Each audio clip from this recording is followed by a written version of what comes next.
So the objective of this activity is to demonstrate the correct execution of basic Arnis drills and to develop coordination, focus, balance, and proper striking techniques.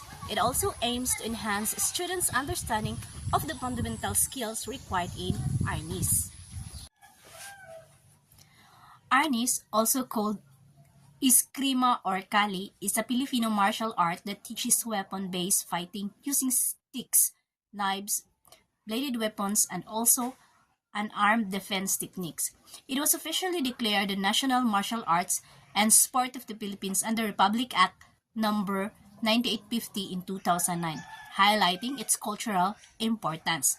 In schools, Arnis is part of the physical education curriculum, where students learn basic strikes, blocks, and footwork. Before practicing Arnis, it is important to know the equipment and follow safety rules. The main equipment is the rattan stick or the baston, which is usually 76 cm long, while beginners often use padded sticks for safety. Protective gear such as helmets, gloves, and body armor is also worn during sparring. So case safety rules include warm up before training, use padded equipment for contact drills, follow the instructor's signals, keep a safe distance from others, and control force of strikes. Always prioritize safety, responsibility, and respect when practicing Arnis. Arnis uses a system of 12 striking angles. Case strikes include first diagonal forehead, high right to low left, diagonal backhand, high left to low right, and horizontal strike at chest level, forward thrust to the chest, crown strike downward to the head. Defense is equally important. K blocks include the rope block or overhead, inside and outside blocks or deflect to sides, low block guards low body, and cross block with X with both arms, and the parry and redirect. The most advanced deflecting and immediately countering. Demonstrators then perform a live strike and block exchange. Salutation, stance in ready position, and bow as a sign of respect. So basic stance and footwork, forward stance, fighting stance, and triangular footwork. The 12 strikes or all 12 strike angles shown in sequence is verbal cues. Blocking combinations or partner drill, one strike, one blocks using rope, inside and outside blocks. Sparring drill, so light contact sparring with full protective gear. Closing solutions, return to the ready position, bow, and recite the Arnis pledge. Arnis uses a system of 12 striking angles.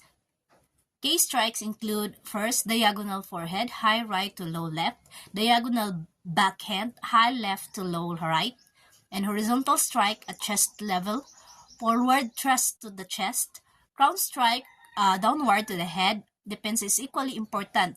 K blocks include the rope block or overhead, inside and outside blocks or deflect to sides, low block guards low body, and cross block with X with both arms, and the parry and redirect.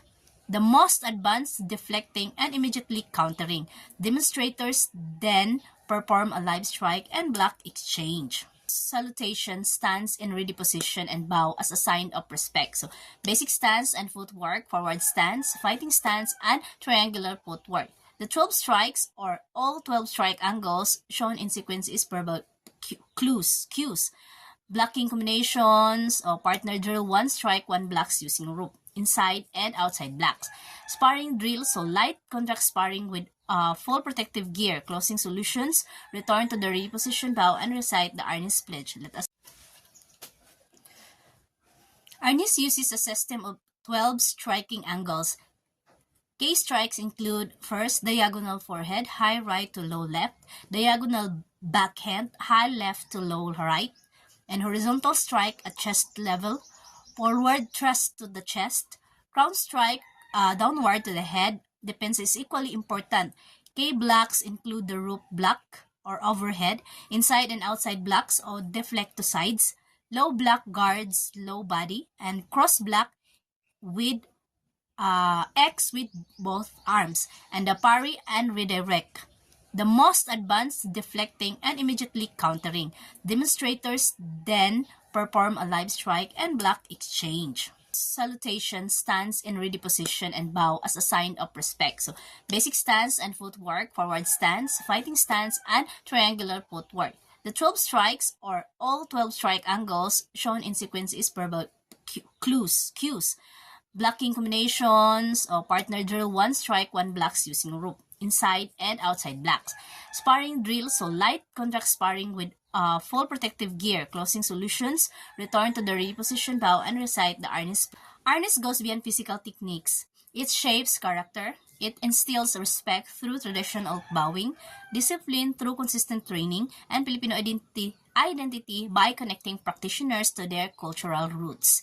It teaches self-control, using strength only when necessary, while improving physical fitness through agility and coordination.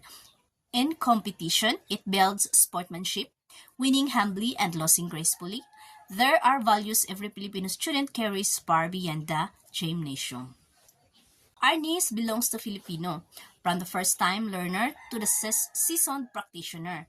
Preserve it, teach it, live its values. Mabuhay ang Arnis, mabuhay ang Pilipinas. To God be all the glory for the wisdom and strength He has given to us. Maraming salamat po.